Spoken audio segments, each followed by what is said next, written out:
Hey Starlights, it's your girl Bright Blue and I'm here with yet another video. Today I'm just going to give a quick introduction into my crochet kits. If you have read my blog, you know that crocheting is my absolute hobby. I love to have personalized gifts. Oftentimes I make baby blankets. I feel like it's one of the most personal, thoughtful gifts you can give someone who is celebrating a new life onto this earth.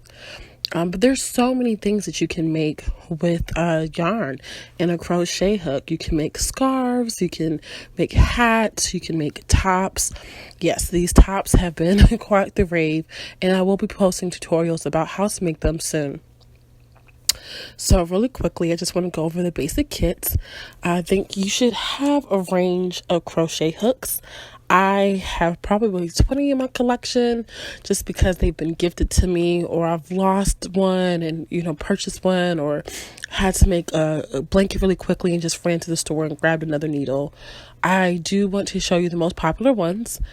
The K hook is my go-to hook. I usually use that to make tops, scarves. Then there's also the N hook. The N hook is for like thicker projects. So if you're making a chunky scarf for someone or a baby's blanket, then this is a really good hook to use. It builds up your project pretty quickly and also gives that like fluffy, soft feel to it. Then I have these smaller hooks. These are great for like doing lace work or intricate work, edging.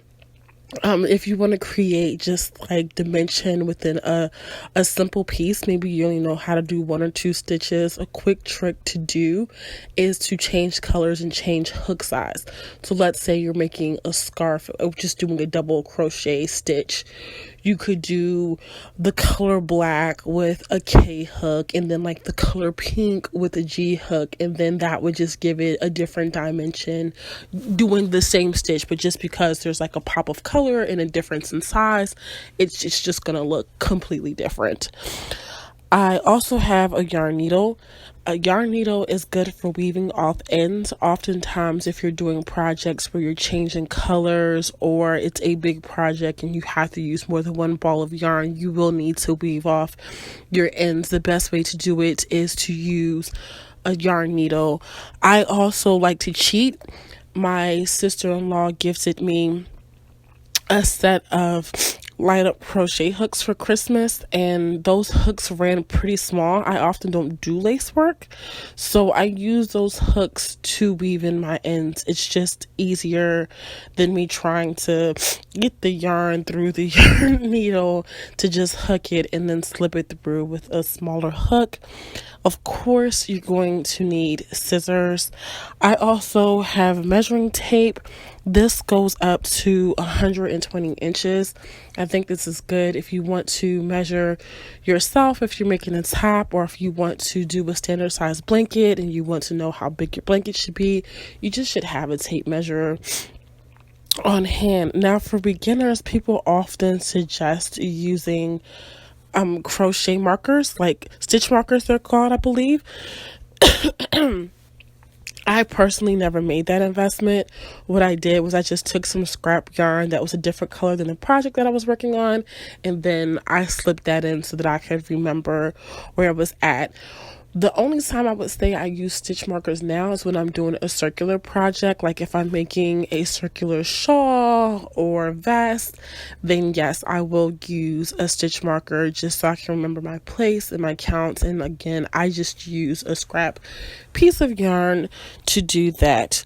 And that's it, ladies and gentlemen. It does not take that much money to start up your collection. Walmart has most of the hooks in different sizes. Again, if you're just getting started, I think a good size hook to begin with is a K hook. It has a good sense of thickness, and you can see your stitches a little easier because it's a bigger hook. And then once you get your stitches down, like you can make an even stitch and you can go between the sizes. I also wanted to show you the different kinds of hooks.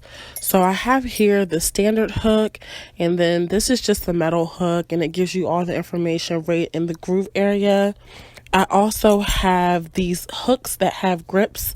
So this is just another end hook, but it has a grip which is softer on your hands. If you're doing projects back to back to back, then you want to have a grip. You can personalize it. They have like pencil grips. You can use tape, get creative with it. I just prefer to just get one that already has a grip on there. And then I have these light up ones, as I said, that my sister-in-law gave me for a Christmas present. And so this allows you to work in the dark. And if you are a crochet addict like myself, then you are working in the dark. And that is it, ladies and gentlemen.